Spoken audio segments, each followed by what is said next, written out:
Alright mga kagulong, may bago akong tips sa inyo, lalo na sa mga kapwa ko driver.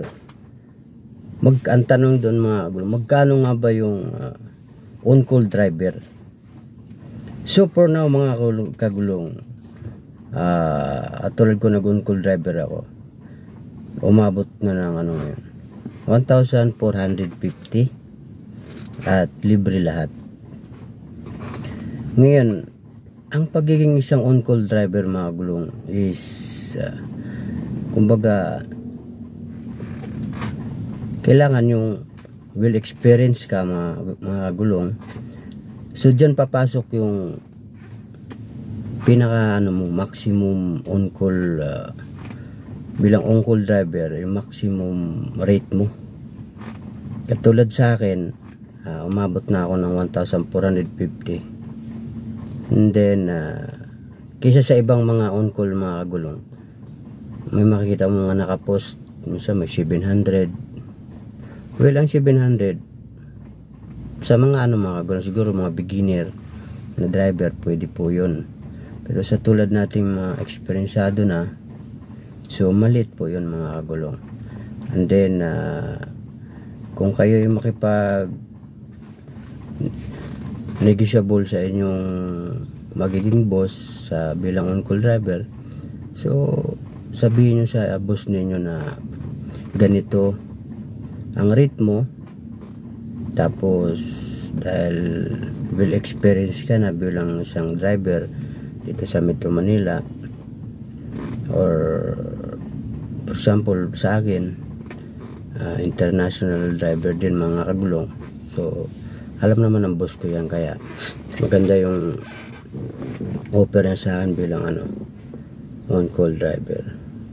At nandun pa rin yung way ng pakipag-usap mga kagulong na in a nice way. So wag po tayong mag-offer ng yung parang alam nyo yun, medyo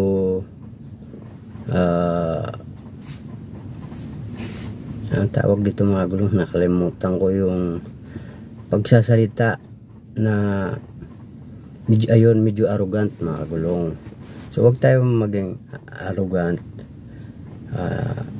in a nice way, para kasi yung boss naman yan nakikita kung anong ka, klaseng driver, kung mapagkatiwalaan ka ba o hindi. So yun ang tips ko mga kagulong, no? Kasi right now, update ko sa inyo, after kung mag-resign sa boss ko, actually mga after 2 months, dahil may hinintay kami ni Mrs. na visa, so nag-on-call muna ako sa kanya mga kagulong.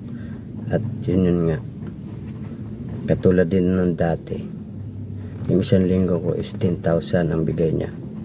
So pumapatak na ng mga yun 1,450, tas libre lahat ng pagkain mga kagulong. So hindi na masama, no? At ang sabi niya is dito ka na muna sa akin habang hindi ka pa naman nagpa-flight, sabi niya. So kailangan niya pa ako. So habang may pinaprocess akong documents, alis ako, tapos pagkatapos ko ma-process, babalik ako sa kanya mga kagulong. Kaya doon mo makikita kung mabuting driver ka, hindi naman sa pagyayabang mga gulong. Kukunin at kukunin ka ng amo mo, kahit binigyan mo na ng sama ng loob dahil nag-resign ka na, gawa ng mag-abroad nga kami ni Mrs.